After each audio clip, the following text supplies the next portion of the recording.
Hello दोस्तों, नमस्कार। आप देख रहे हो यूट्यूब चैनल टेसी पॉइंट।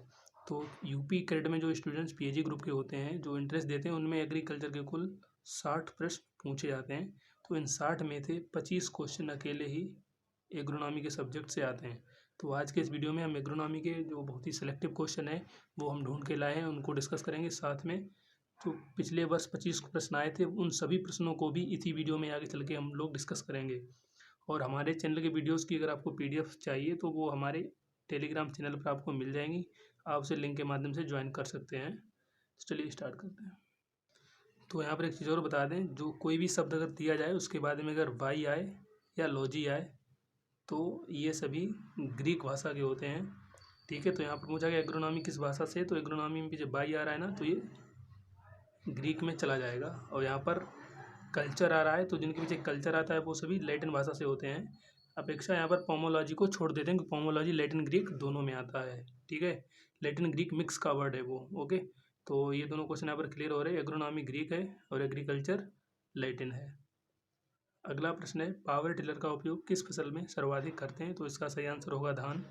अगला क्वेश्चन है, रिक्लेमेशन किसकी कमी से होता है, तो रिक्लेमेशन जो है वो कॉपर की कमी से होता है। इसी क्रम में अगला प्रश्न है, गेहूं के लिए प्रयुक्त जैव उर्वरक है।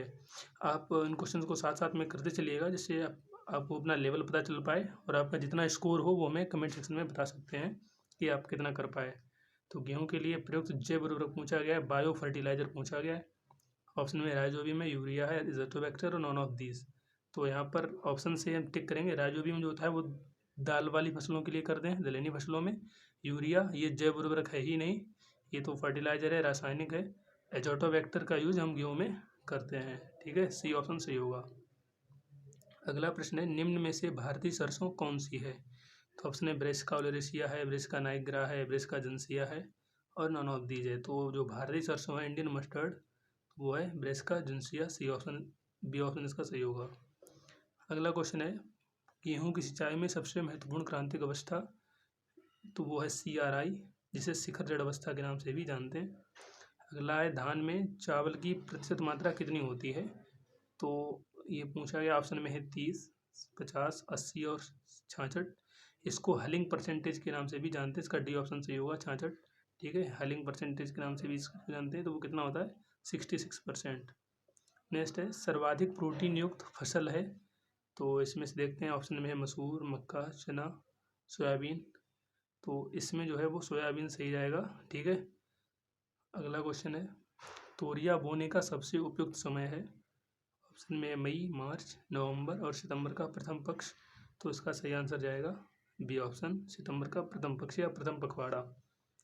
अगला क्वेश्चन है, नेशनल सीड एक्ट कब आया या लागू हुआ, तो नेशनल सीड एक्ट जो है वो 1966 में आया था। और नेशनल सीड जो कॉर्पोरेशन है वो 1963 में आया था। अगला प्रश्न है, HCN निम्न में से किस फसल में पाया जाता है, तो HCN जो है वो ज्वार में पाया जाता है। इसी को धूरिक या प्रोसिक एसिड भी इसी को कहते हैं, हाइड्रोजन साइनाइड भी इसी को कहते हैं। तो ध्यान रखें, किसी भी नाम से आए तो वो ज्वार या इंग्लिश में जैसे सोरगम कहते हैं उसमें पाया जाता है। अगला बहुत ही फेमस प्रश्न है, अर्गट रोग किससे संबंधित है, तो अर्गट रोग जो है वो बाजरा से संबंधित है। और किससे होता है, अर्गट स्क्लेरेशिया से होता है।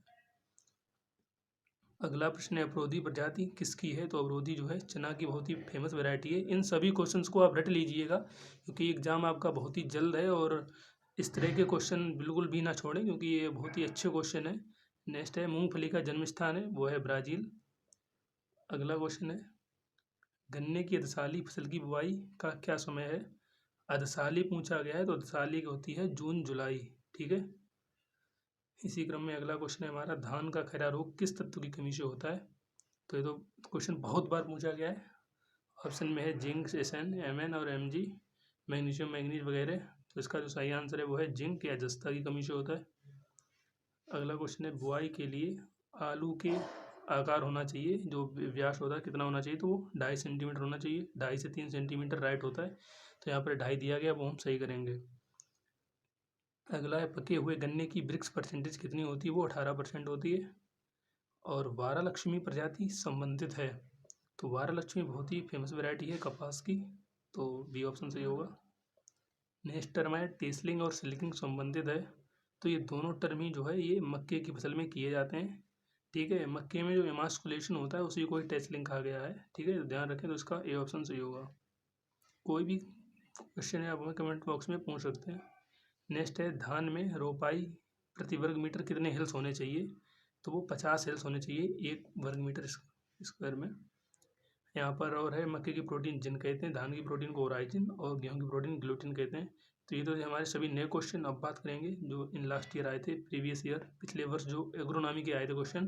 पूरे 25 क्वेश्चन यहाँ पर हम डिस्कस करेंगे, तो इनको देख लें, इससे आपको अपना लेवल पता चल जाएगा। तो पहला है बरसीम की बीज दर है। यहाँ पर हमने डायरेक्ट ही आंसर रख दिए हैं, ऑप्शन को ना रख के। तो बरसीम की बीज दर 20 से 25 किलोग्राम। गेहूँ की पुनरुत्पादक अवस्था है वो है बूटपूर्ण अवस्था। नेक्स्ट है, चने में शीर्षस्थ कलिका को तोड़ना क्या कहलाता है? जो निपिंग होती है ना, उसी को हिंदी में जो है चिहुटना कहते हैं। भारत में कृषि क्रियाकलाप से मीथेन का प्रमुख स्रोत है। तो उनमें जो ऑप्शन आए थे उसमें सभी के खेत दिए गए थे, तो उसमें चावल के खेत का ऑप्शन सही होगा, क्योंकि इसमें जब चावल में जब पानी भर दिया जाता है ना, तो वहाँ से वो मीथेन गैस निकलती रहती है। ठीक है, फिर आग से सुखाने का पालन किया जाता है। एक्चुअली ये जो आपने सुना होगा, तंबाकू की फसल में जो रचाई होती है उसी का ये प्रोसेस है। तो आग से किस में रचाई करी जाती है, उसका सही आंसर होगा खाने वाला तंबाकू। ठीक है, फिर है, निम्न में से कौन सी रबी की फसल नहीं है? हमारा छठा क्वेश्चन है। तो रबी की फसल इसमें से कौन सी नहीं है? कपास, जौ, गेहूँ और तिलहन ऑप्शन में दिया गया है। तो इनका आंसर आप हमें कमेंट बॉक्स में दें, हमें भी तो पता चले आपका लेवल क्या है, आपकी कितनी तैयारी चल रही है। अगला क्वेश्चन है, हशीश का स्रोत है। तो हशीश का जो स्रोत है वो कैनबिस सैटिवा नाम का पौधा होता है। ये हमारा 7वां प्रश्न था। अगला है, पौधों की प्रजनन विधियों द्वारा उच्च स्तर के खाद्य उत्पाद के साथ पौधों के विकास को कहा जाता है बायोफोर्टिफिकेशन। अगला है, तंबाकू सेवन से होता है। तो एक्चुअली जो उसमें ऑप्शन आए थे उसमें तीनों ऑप्शन थे और लास्ट में था सभी, तो हमने वो ना रख के यहाँ पर तीनों आंसर को यहाँ पर रख दिया है। तो ये तीनों होते हैं डिजीज से, तंबाकू के सेवन से। अगला क्वेश्चन है, उभयलिंगी माता पिता से पुंकेसर हटाने से पहले फट जाते हैं, इसकी प्रोसेस को एमास्कुलेशन कहते हैं, और मक्के के एमास्कुलेशन को टेस्लिंग कहते हैं, जैसा कि हमने अभी बताया था। फिर आधुनिक गेहूं का टेट्राफ्लाइड पूर्वज है, तो वो होता है टिटकम ड्यूरम। अरहर के अन्य किस नाम से जानते हैं? इसे लाल चना भी कहते हैं, इंग्लिश में क्या बोलेंगे? रेड ग्राम। ये फेमस है रेड ग्राम। ठीक है, तो आया भी था इन लास्ट ईयर। फिर रबी में उगाई जाने वाली दलहनी फसल पूछी गई थी, तो उनके ऑप्शन में चना था, जो कि सही होगा। ये 13वां क्वेश्चन था। इसके बाद करें 14वें क्वेश्चन की बात।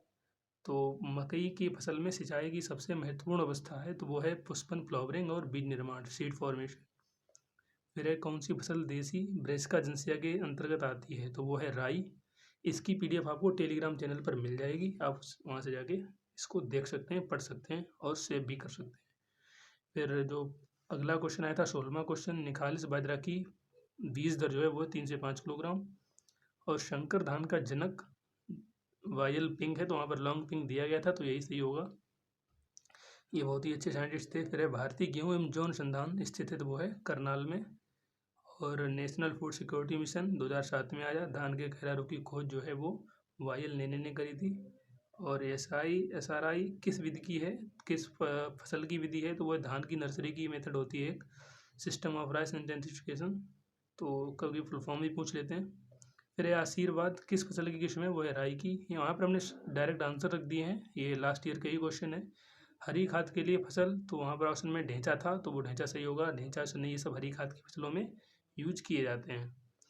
फिर है, कौन सी नकदी फसल नहीं है? यहाँ पर हमने ऑप्शन नहीं दे दिए हैं, तो नकदी फसल कौन सी इसमें नहीं है? तो गेहूँ जो है वो नकदी फसल में नहीं आता है। गन्ना, कपास, मूंगफली सभी नकदी फसल है। फिर एक, गेहूं का ध्वजखंड रोग किसके कारण होता है? तो यूरोसिस्टम ट्रिटसाई के द्वारा। ये हो गया आपके 25 के 25 क्वेश्चन। और कुछ इंपॉर्टेंट टर्म है वो भी यहाँ पर आपको याद करवा दें। सुपर राइस टर्म रिलेटेड है जीएस खुद से। गोल्डन राइस जो है इंगो पोट्रिकस, ये इसके फादर हैं। हाइब्रिड राइस के फादर लॉन्ग पिंग यॉन। ठीक है, जो अभी आया था क्वेश्चन, आया भी था last year. Forage breeder director RS परौदा, और व्हीट ब्रीडर हैं डॉक्टर संजय राजाराम। यहाँ पर एक ट्रिक समझें, जैसे SU है ना, सुपर से खोस, ठीक है, तो ये हो जाएंगे सुपर राइस के खोस हो जाएंगे। और गो आ रहा है ना, गोल्डन में गो, यहाँ पर इंगो में गो आ रहा है, तो गोल्डन राइस का इंगो पोट्रिकस। और ये हाइब्रिड राइस आपको याद ही होगा, वायल पिंग। और ये दोनों नए नाम थे, हालांकि कभी भी पूछ भी सकते हैं क्योंकि एग्रोनॉमी के हैं, तो आप इनको याद रखें। हमसे जुड़ने रहने के धन्यवाद। जय हिंद जय भारत।